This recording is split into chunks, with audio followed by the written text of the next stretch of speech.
We are here with Julian and Kiersten of Rich and Regular, and now we're going to start to dig into a little bit of their brand. We want to start with asking you all if you had to recommend the 15-year career as you all describe it in the book.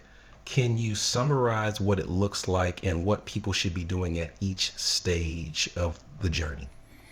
Yeah, so to be clear, it is an oversimplification of what we want people to think about their careers alongside their financial lives, right? Because the two are connected. Most people are spending money that's earned through their job. And as we said, there's not much that we can do about it because that's just the way that this world works. But what we want people to do is to begin with the end in mind and to believe or to begin with an end that you are in control of in mind. I don't think there's much worse than people having a plan and then having that plan disrupted and you not really having any control over it. But it happens to a lot of people, and certainly now these days with all these layoffs. But what we're recommending people to do is to spend that first 5 years of those really good income earning years paying down as much debt as possible. And if you can at the same time, start investing as early as possible, even if it's a little bit. You figure out what that proportion looks like. Everybody's financial life is going to be different, but that's what that first 5 years is all about. It's starting the sort of, what's the word I'm looking for? Foundation. It's starting the foundation of your financial and your career together.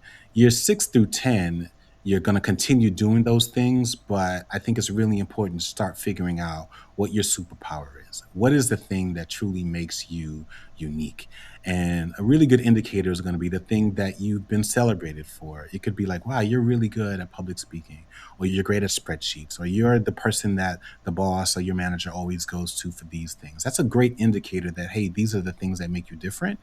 And what we're asking people to do is to take those things and try to find ways for you to earn money doing those things outside of your job. Right. So it's great that your boss is celebrating those things and giving you a certificate.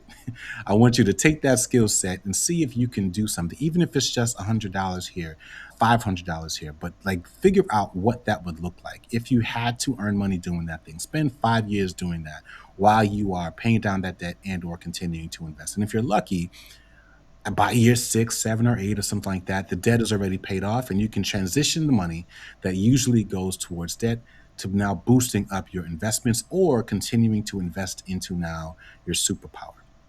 Years 11 through 15, this is the third stretch of the 15-year career.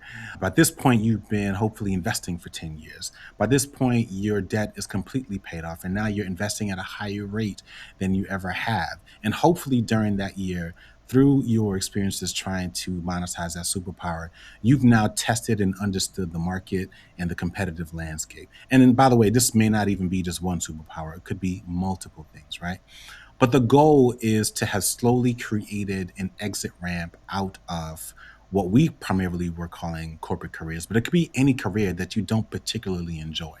Just the other day, we were talking to a fintech company, and the head of the ERG, and this, I love when this happens, before they press record, they have that real heart to heart conversation for us. And she starts sharing how she, like somebody that we'd interviewed in the past, was it Zumba? No, Or she does Orange she Theory. does Orange Theory and she loves teaching those classes. And you can just kind of tell that that's what lights her up. Like I could just tell that's who she is. And she doesn't know this yet. I was like, that's what you're going to end up doing, right? Like that's the thing. Whatever you're doing at your job is just what you're doing to get by. You like it, but you don't love it. Orange Theory is your thing. And what we want for a lot of people is to figure out what that thing is and figure out a way where that can be one meaningful source of income for you because that's what you really want to do. And I think I would prefer, and I'm sure some people disagree, but if you had, let's say, an Orange Theory career plus your podcast plus whatever it is, you're just spending your days, your nights, and your weekends controlling your calendar, doing the things that you love, and it's earning the same, if not more money as you were doing one job that you hate. I feel like that is a much better quality of life that a lot of people would want. And so that's really what the 15-year career was about. Because the fact of the matter is, and this is still true now, when we were writing the book, it was early when we started to have these conversations with people. Most people hate their jobs. They just hate their jobs. They don't want to admit it. But whenever we hang out, that's the only thing they talk about. and they try to bond with you on your shared hatred of your job. And we just got tired of that. It was like, I just want to meet you outside of your dislike of this experience that you feel trapped in. And so we got frustrated with that and said, let's create something, a bit of a blueprint or framework, if you will, that people can use to get themselves out of that cycle of being drained and undervalued and always putting other people in control of your earning potential.